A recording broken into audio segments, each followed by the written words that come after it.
In this section, I want to talk about several points that I think pertain to mind stuff. Call it a potpourri. We seldom realize how much our emotional vibrations affect others and how much we're affected by theirs. An extremely nervous person in a position of authority can put nearly every person associated with him into a nervous state. It's always important to remember that a negative person can raise havoc in an organization or a home. The same amount of damage can be done by a strong negative personality as good can be done by a positive one. When the two are pitted together against one another, the negative frequently becomes the more powerful. To get a better understanding of the effect of these suggestive vibrations, you need only to read your varying feelings when entering different offices or homes.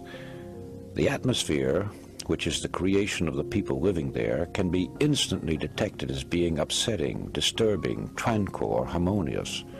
The vibrations set up by others affect us much more than we realize. We take on the characteristics of those with whom we are more or less constantly associated. If you want to remain a positive type, avoid associating too much with anyone who has a negative or pessimistic personality. This brings me to another point. A person who desires riches must go where the riches are. Alone on a desert island, a man would probably have a tough time eking out a living, to say nothing of trying to amass a fortune. So it is in everyday pursuits. Therefore, if you want money, you have to associate yourself with people who have it or who know how to make it. This may sound rather gross, but the truth is that if it's money you're after, you must go where it is and where it is being spent. Also, you must become personally acquainted with those who have the authority to spend it. If you're a salesman selling advertising, and you know the head of the firm is the man with the final say, it's a waste of time trying to convince minor clerks and junior executives. The same holds true if you're trying to sell other commodities, or what is more important, trying to sell yourself. And finally, the right mental attitude.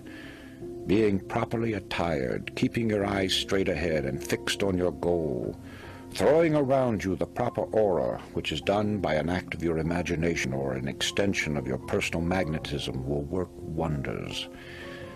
Theos Bernard, in his Penthouse of the Gods, learned this when he was cornered and stoned by a crowd of natives in Tibet.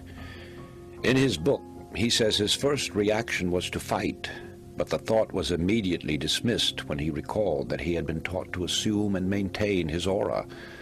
Thus he straightened his shoulders, lifted high his head, directed his eyes straight ahead, and moved forward with a firm and rapid stride.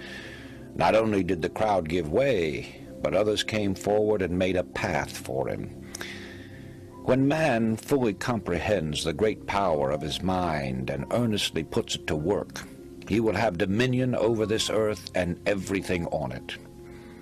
You yourself have this inner spark, but it must be fanned until the fire is of white-hot intensity, and it must be constantly stoked, which you do by adding fuel.